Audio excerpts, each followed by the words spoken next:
محبوب بلا وجہ ناراض ہونے لگے تو سمجھ جائیں وہ اداس ہے، اسے آپ کی محبت کی ضرورت ہے۔ لڑنے کی بجائے اسے خوب پیار دینا سمجھدار خاتون کی نشانی ہے۔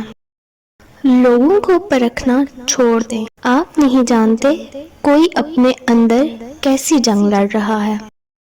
محبت اپنی مرضی سے کھلے پنجرے میں طوطے کی طرح بیٹھے رہنے کی صلاحیت ہے۔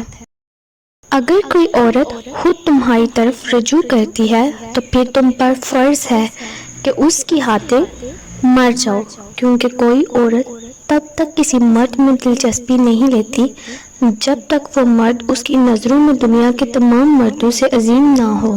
ٹینشن، بے چینی اور ڈپریشن تب ہوتے ہیں جب ہم دوسروں کو خوش کرنے میں زندگی گزار رہے ہوتے ہیں۔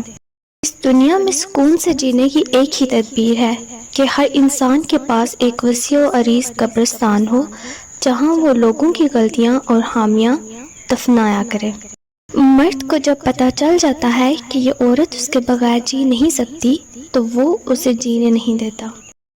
زندگی کے آدھے غم انسان دوسروں سے غلط توقعات وابستہ کر کے خریدتا ہے۔